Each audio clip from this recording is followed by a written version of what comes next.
It's another day, and that means another member of the Access media is completely out of touch with audiences. And while EuroGamer is constantly being pointed and laughed at, much like Kotaku and The Gamer and Polygon, we've now found out what their Marvel's Rivals score is, and they've given Concord in the past a 6 out of 10, yet they're saying Rivals is only a 4, and now gamers are roasting them. I have a few different things to show off, but before I get into the topic, if you enjoy the content I create, check out the links in the description, join the community in my live streams, and consider supporting through Patreon or YouTube memberships. Now, my expectations for these individuals are always extremely low, right? I do not ever think that they are going to change their ways and really try to understand what makes a video game good or why gamers may not like a certain title, like The Last of Us Part 2, for example, or Flintlock: The Siege of Dawn, or Concord, because just a few months ago when Concord came out and then, of course, died 2 weeks later, leading to it being the largest failure in the video game industry, they said that this game actually was pretty good. Their review was titled "A Hero Shooter That Nails the Shooting But Fumbles the Heroes," and then they said it was overcooked. They said Concord's snappy combat and colorful character abilities make it a perfectly playable shooter, but muddled hero designs and unimaginative maps and modes leave it struggling to stand out. And right here, they gave it a 3 out of 5 stars. They said that it had a lot of potential, but it just did not live up to the expectations. They did say that, oh yes, it has a lot of accessibility features, which are really good, but ultimately the maps and the bad designs took them out of the experience, which I would agree with, but I do not agree with anything else that they've said. It did not have snappy combat. It was extremely sluggish combat. It felt very clunky, very dated. This is a hero shooter I could have imagined would come out 15 years ago and it would be the hottest shit on the market, but we just are not living in the past anymore. I mean, they launched it with a $40 price tag, which is what Overwatch launched with a freaking, well, not quite a decade ago. It was 8 years ago. So a long time ago, and that was a very questionable decision on Sony's part, but Sony went out of their way to buy Firewalk Studios to make this deal so that they could have Concord. We know that they had the secret level episode, so they really expected this to be a massive, new, sprawling IP, and it certainly wasn't, but it did not have snappy combat. It really didn't have colorful character abilities. It did have muddled hero designs, unimaginative maps and modes. It was a terrible experience all around. I don't know how you could give it a 3 out of 5 stars. I don't know how you could sit here and say that it wasn't so bad and it had a lot going for it. It really didn't. But now they've actually given Marvel's Rivals a 2 out of 5 stars, which is so mind-boggling. Okay, first of all, Marvel's Rivals free to play. 33 heroes at release is an insane amount of characters to launch with. They've got tons planned. There's already been nearly 10 that were leaked.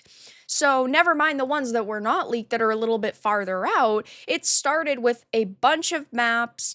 It really has a lot going for it. No predatory microtransactions. Yeah, I will agree that some of the skins are a little bit expensive, like the MCU skins, for example, because they're only sold in bundles, sure.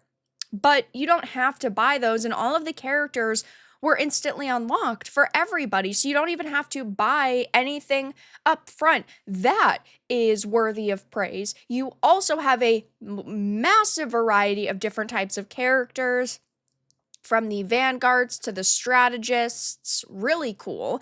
And yes, I know that the IP is a really big draw for people, but even with that aside, let's say that these were completely new characters.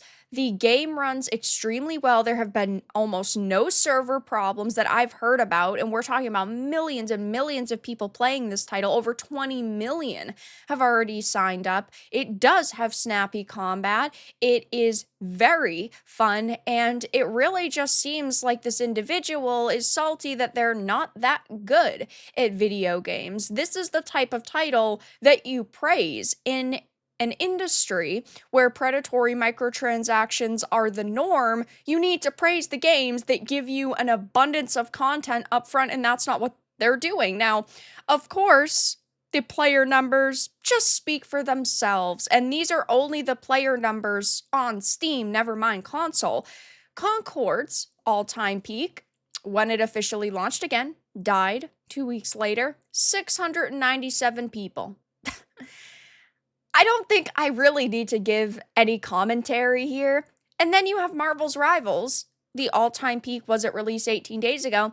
480,990 people, players in-game right now. On a Thursday afternoon, 256,000. That's crazy.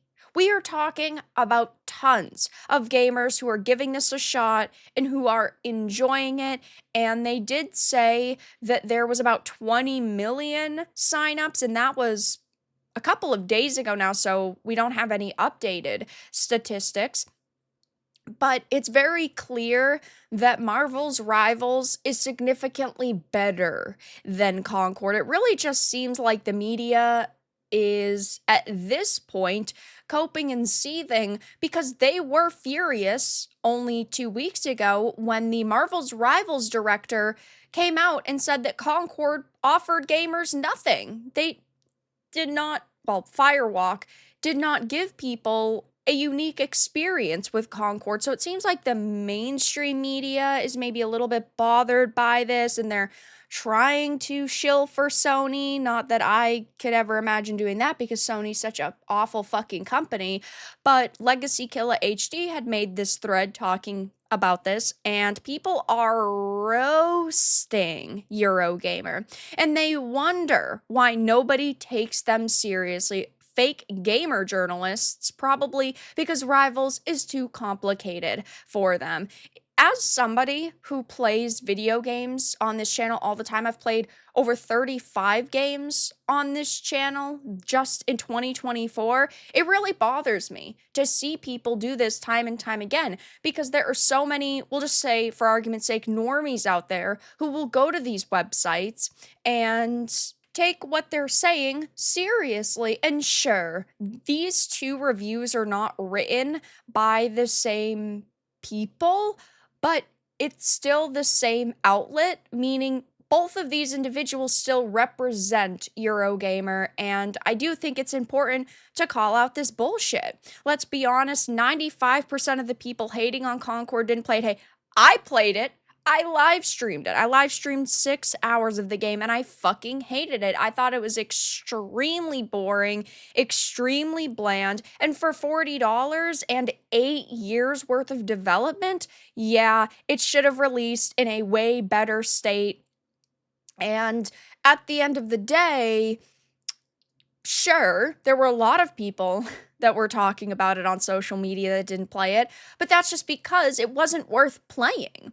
Marvel's Rivals lacks attention to the little details. Did he even play it? Every menu screen has tons of animations. Every single new skin they put into their item shop has a whole intro animation, while Concord's were all color variants at best on a still model. EuroGamer's trash. Oh, EuroGamer never change. I hate these websites. That is absolute madness. EuroGamer gave Veilguard a perfect score and called it the best game in the series despite it being the worst, in case anyone even thinks about taking them seriously. It's just so pathetic that this is the state of video game journalism. This is why Gamergate once started. It was about ethics in video game journalism, and we still have that same problem now because you can tell that EuroGamer's just trying to stay on Sony's good side, and that's why they're shilling for games like Concord, and they're trying to attack the competition, Marvel Rivals. Rivals is a fantastic title, and sure, it might not be your cup of tea because you might not like the IP, you might not like hero shooters, but it has a